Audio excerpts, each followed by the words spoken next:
Welcome Capricorn to your in-depth year 2025 astrology forecast for the ascendant, the sun or the moon. I'm going to briefly outline how I'm going to structure the video.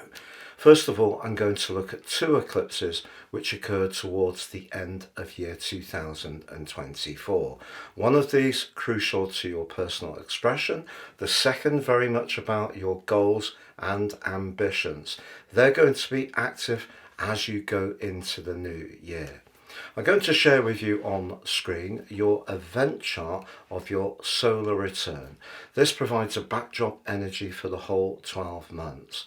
Your ruler Saturn is going to be influential, but you also make your way into this new year on the back of a sparkling new moon. So that gives you an awesome opportunity to steer your efforts.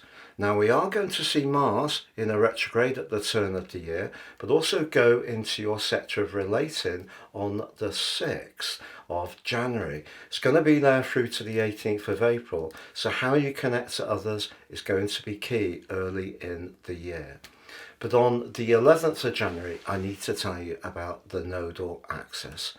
This reverses back into the North Node in Pisces, your third house, and the South Node reverses back into Virgo, your ninth house.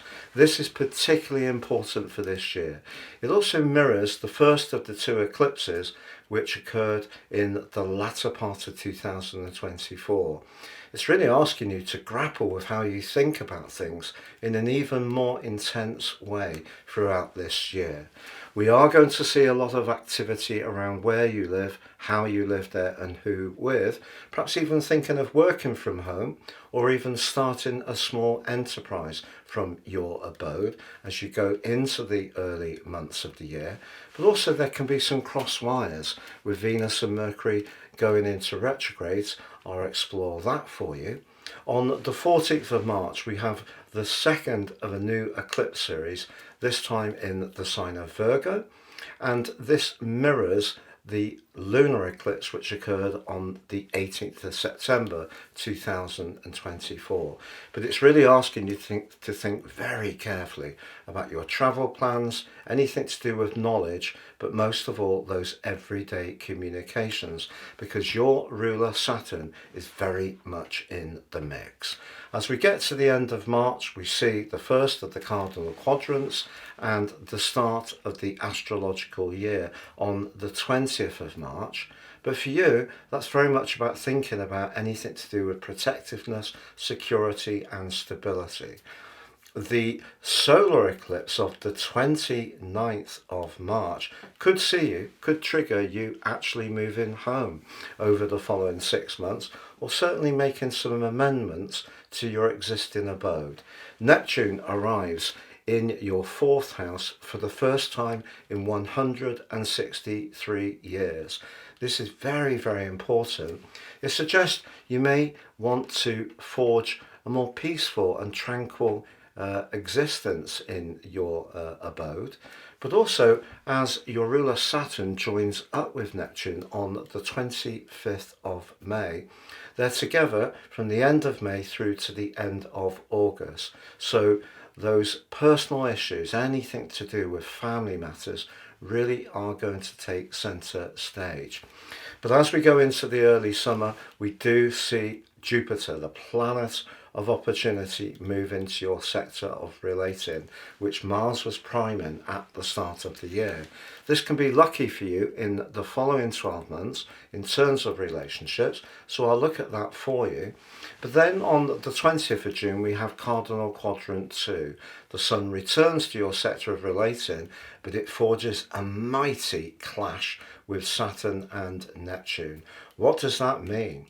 We're also on the 15th of June going to see an exact square between Saturn and Jupiter. This is one of the more tricky aspects in astrology, and I need to unpack that for you.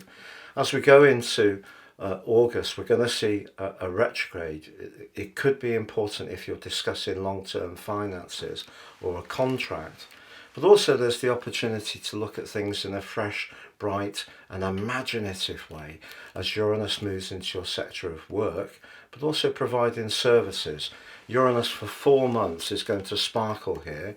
It arcs back to Pluto in your sector of everyday finance, but also back to that duo of Saturn and Neptune. So we have a grand minor trine, or a golden triangle. This is very rare to know that Neptune, Saturn and Uranus are all going to head back into the same locations that they started the year. And September, I need to share with you about 2 eclipses there. Once more, communication is right at the heart of what can unfold for you. As you come into the end of the year, there is a Mercury retrograde to explore for you, and a rather awkward new moon in the sign of Sagittarius. Please stay with me as I go through all of this in detail. I'm astrologer Patrick Arundell. If you're new to my channel, it's lovely to have your company. If you have any thoughts, please share them. This is very much a community. If you're a returning visitor, it's great to have your company once more, and all your views and interactions are truly appreciated. About 50% of people who enjoy my videos regularly are yet to subscribe. If that's you, please help the channel to thrive. Click that sub button and also the bell notification symbol. Please take advantage of my unique year 2025 personal horoscope forecast promotion. If you order in 24, you'll get the rest of that year free, but in my special package of 30% off, you also get your life roadmap report. This will help you to understand the patterns that have played out in your life so far, get a much more intimate understanding of how these have played out and how you can work with them future forwards. But with your forecast as well, it's a fantastic amount of information, it's great value, totally unique for each person it's produced for. Please see the link below for more. If you'd like to talk to me personally, I am a consulting astrologer. Please check out my testimonials below. I don't edit these, as they come in, I share as is. Relationships are incredibly important for us all. Whether we want one or not, we have one with ourselves, our neighbours, our friends, our family members and our colleagues. If you'd like your relationships to work better, but use the power of Western tropical astrology, check out matchful.me. This app combines serious astrology with psychological profiling. It's not based on sun sign analysis. You can enjoy it by clicking on the link below, and if you type in Patrick in the coupon form, you'll also get an additional discount. So Capricorn, on the 18th of September 2024, we have a new eclipse series starting in the sign of Pisces, but it's very close to the evocative energies of Neptune. Neptune since 2012 has given you an awesome opportunity to express yourself with great sensitivity. Now, because this particular lunar eclipse is so close to Neptune, that energy is going to be amped up as you make your way into the new year. So if there is something creative or imaginative that you're working upon, the chances are you can showcase it in a very persuasive way. But on the 2nd of October, there's a solar eclipse in the sign of Libra, which is very much about finding balance. But for you, this is your sector of success. And Mercury, the planet of communication, is very, very close to the Sun and the Moon. So when it comes to interacting with people in positions of influence, a combination of your instincts but also your ambition can be very important to your progress as you make your way into the new year. Now, on the screen now, I'm showing your solar return. As ever, we need to be mindful of the 2 luminaries. The Sun is always in your sign at the start of the year, but this year, because of the new moon in Capricorn, as 2024 came to a close, you can see the moon's in your own sign too. This gives you a fantastic opportunity to be very single-minded throughout 2025. Set your intentions. particularly if you are someone who's got something new or exciting that you want to launch. But we also need to be mindful of the role of your ruler, Saturn. And like Neptune, it is in your third house at the start of this year, and it is going to end the year in your third house, which is about those everyday quick communications. But you may have found over the last couple of years that perhaps there's been a little bit of coolness or tension with some people that you do encounter daily. Maybe neighbours, maybe in your local community. Maybe you've become much more conscious of some of your ideas, and at times have felt not quite so fluent and eloquent even though Neptune had been really priming up your creativity since 2012. Now, that lunar eclipse is going to augment those two. So the lunar eclipse is really pushing you to try to find ways to push back on the more restraining energy that Saturn has applied over the last couple of years. So if you have felt more inhibited, you're really being encouraged to find new ways to interact with people that give you that sense of connection. But if you look at the position of Jupiter, which is very much about growth, optimism, and of fortune, that's in your sixth house. But it's in a retrograde. And the retrograde here for you suggests that when it comes to your health and diet, you need to be disciplined throughout 2025. If you do find yourself a little bit lax around some of the details of your nutrition, that could be something that Saturn is asking you to think and research. But also the sixth house where Jupiter is can be about your work. Jupiter can see as promise things. It's very exuberant and can be confident. So it's going to be important to choose your words with care because of that square.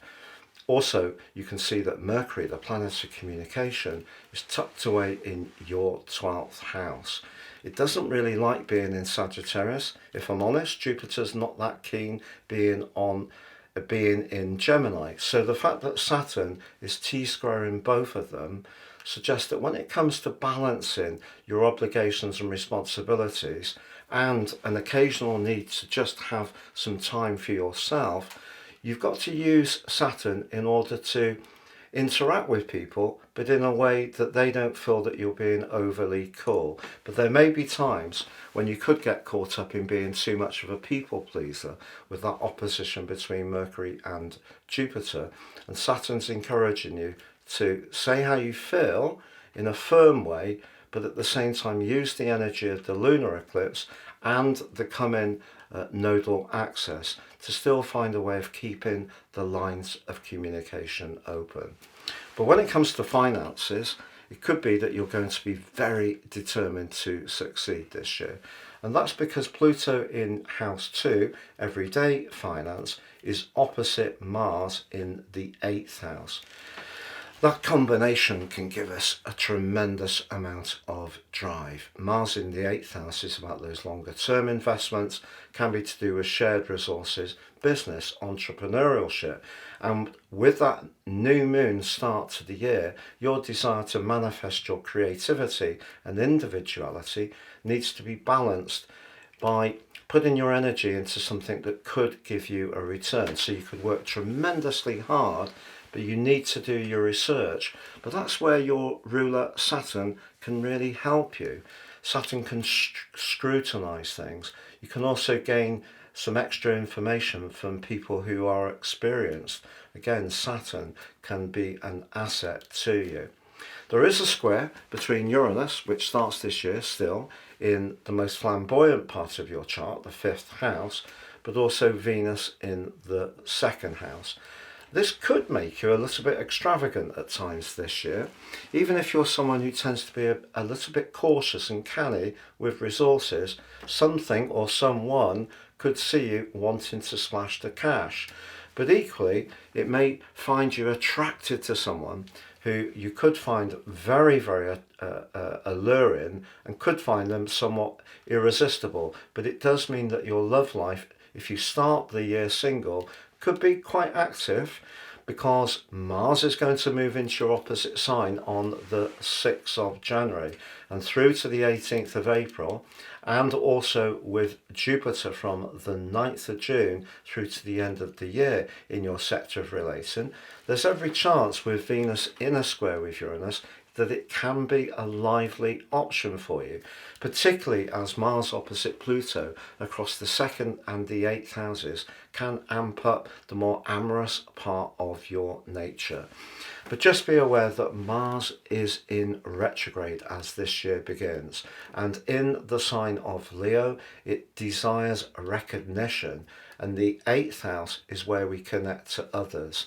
So just be aware of those desires, of your drive, of your need to manifest your individuality, but also be aware that you can't please all of the people all of the time. So don't fall into the trap of promising things that are going to be difficult to deliver on, which is Mercury opposite Jupiter. So your words and personal expression, I feel, are at the root of this year's story. And that's really emphasised more from the 11th of January, when the North Node inverses into Pisces. Hasn't been here for 17 years. And of course, it's feeding into the energy of the first of the lunar series between Pisces and Virgo, and also the position of Saturn and Neptune. And it's asking you really to just have a little bit of a check about some of your ideas. Also, being very self-honest about the way you express yourself, how people see you, particularly people immediately around you. If there has been some cooling of certain relationships in the last few years, why is that? Is it the case that Neptune being in your 3rd house at times did see you confusing the difference between what you thought someone was saying and what they actually meant? And it's possible, therefore, that at times you were feeling a little perhaps insecure around some of those everyday relationships, as much as your creativity and self-expression may have been at an all-time high. So the nodal axis this year is very much about understanding the exchange of ideas, how you hear things, how you share things, how you interpret things, but also how people perceive you, the knowledge you have that runs your life. Now, in the early part of February, Venus is going to be moving into the homey part of your situation, and Jupiter ends its retrograde, which is welcome. But Venus going into the 4th house is an excellent opportunity for you to perhaps hit the winter sales and see if you can snaffle some bargains in terms of fabrics and colour schemes and perhaps objet d'art that would make your home that much more comfortable and cosy. But Venus is going to be augmented by Mercury from the early part of March. But Mercury in the 4th house can get into a little bit of a tangle. It can think things from a more emotional dynamic, and also because the host is fiery, Aries, and also Mercury then goes into a retrograde along with Venus. The next few weeks could see some choppy weather when it comes to your emotional relationship. Someone close to you may be in some ways testing your patience.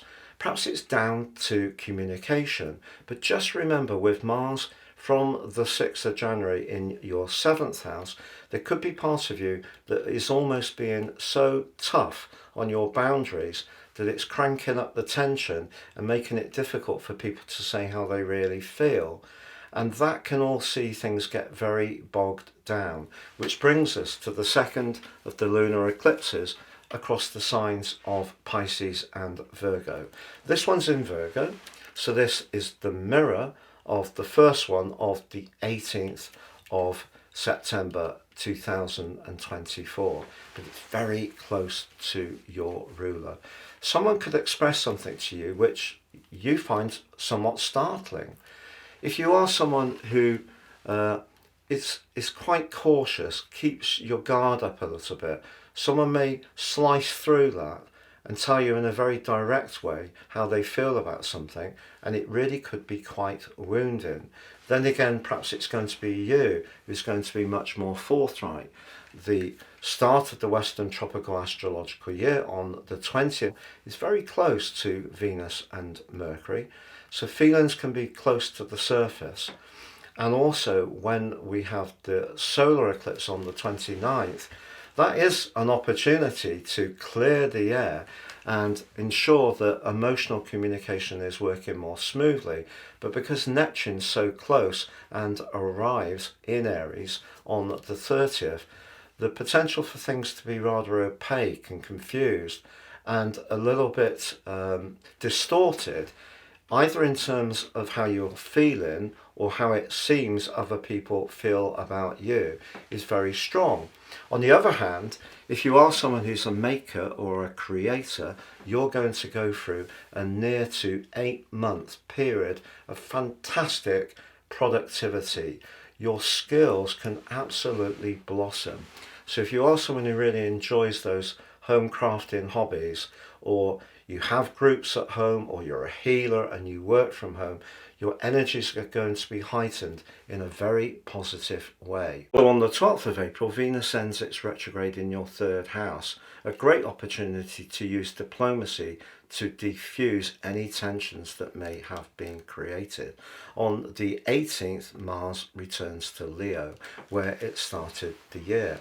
Now, for you, this is the 8th house, but remember Mars was retrograde at the start of the year, and it was in that very political opposition with Pluto, which may have amped up your desire to do better financially. But Mars moving into this area, but without the retrograde, gives you a much greater opportunity to drive forwards in a very determined way. Now, from the 25th of April through the first week of May, you could have an enchanting conversation with someone. This is because Venus and Neptune are combining in a very special manner. And on the 27th of April, we have a Taurus new moon, sharing your air tropicity, but this one does square up with Pluto in your second house. Not the best of times to speculate, to accumulate, because that will that you're going to have at the start of the year to do better financially needs to be moderated at times, remember, by the scrutinizing energy of your ruler Saturn. So I wouldn't go all in on an idea that you're not quite sure on what the nuts and bolts of it are. So one of your great gifts is that you're very thorough, systematic, work through situations in a very careful, diligent way. Do bear that in mind on the back of that particular new moon, because the 5th house energy is all about go, go, go. It is about being more daring, but it could be a very positive uplift for your social interaction. On May the 25th, your ruler Saturn moves into Aries to join up with Neptune, but the transit of Saturn is much shorter. It's only to the end of August. So it's 3 months and 8 days. But the two are merging, and they do link back to Pluto in your second house. Second house about life foundations, fourth house about security. And Saturn obviously has an appreciation of security, but it's not a great fan of being in Aries, to be honest. It's known as being in its fall. Let's think about the archetype. Aries is about action, just like your sign is. It's a cardinal sign, but it's also the starter sign for all of us. It kicks things into gear, whereas the fourth house is where we pause and reflect. So there's a contra energy there. But if you can apply patience and a systematic approach to the creativity that you may be generating, especially if you are a crafter or you're building something or changing something around your home, you could put in motion something that will bring into play a much improved environment for you to exist in. May the 27th, however, sees a new moon, which is very close to the ruler of that sign. If you need to cut through and get to the detail of any situation, but also talk to anyone about it, you're going to do so with aplomb. Now on June the 9th, it really is a moment to celebrate. Jupiter moves into your 7th house. But it's not just because it moves into your sector of relating, it moves into a sign that really understands it. Jupiter is exalted in Cancer, so it really can thrive for you. Mars has given you a lot of grit early in the year in terms of defending your boundaries, or perhaps taking the initiative when it comes to connecting with someone you like. But Jupiter just gives you a much greater and more balanced sense of confidence when it comes to your interactions. It is going to go into a retrograde on the 11th of November, however. However, on June the 20th, that's followed by the Sun moving into your 7th house too, your sector of relating. But this summer solstice, ushering in Cardinal Quadrant 2, goes into a very bruising encounter with Saturn and also Neptune in your 4th house. If there is a relationship in your world, perhaps with someone close to you, where you're just not seeing eye to eye, it could be a very difficult month that's going to follow, particularly as the new moon on the 25th picks up on those energies too. Now on July the 7th, Uranus, the planet of surprises, of disruption, but also freedom, innovation and higher truths, moves into Gemini. But it's been in your 5th house for a long time, full time since March 2019. So it's moving into an area which is to do with your routines. Uranus likes to be the disruptor.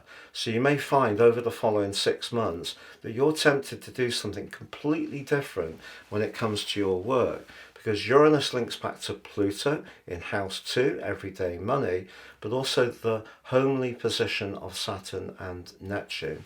So there may be something that's going to change in quite a radical way for you. And if you're open to go in with the flow, and to be honest, that's the best way to work with Pluto, is to submit ourselves to its desire to change and transform. But Uranus sometimes can create very sudden electric energy. So if you work for anyone else, there could be some unpredictability across those months, to be honest. It's going to go back into the sign of Taurus, which is really good for you because that's an earth sign, on the 8th of November. It will go back, however, into this 6th house position towards the end of April 2026. So a time of radical change for work, and your life structure is heading in your direction. On July the 18th, however, Mercury in your sector of shared resources and business goes into a retrograde. Through till the 10th of August, there may be a frustrating delay when it comes to a payment that's due to you. But on the 24th of July, we also have a new moon. And that's saying to you, when it comes to your resources, if you think about something in a fresh and different way, it could actually pay off you really handsomely. Now we're going to have 2 new moons in the sign of Virgo this year. The first on the 23rd of August is squaring up with Uranus. And it's possible, therefore, that your desire to open up your world and be more freedom loving, which comes from the Sun's transition into Virgo, could in some ways go against the obligations and responsibilities that Uranus is asking you to look at or free yourself from. So you may find yourself particularly rebellious, to be honest, at this juncture of the year. But on the 1st of September, Saturn does return to Pisces, that sector of everyday communication. On the 6th, Uranus goes retrograde. On the 7th, we get the 3rd of the new series of eclipses between the signs of Virgo and Pisces, this one in Pisces again. And then on the 21st, we have the blue moon. So it's a solar eclipse, but it's the second of the Virgo new moons.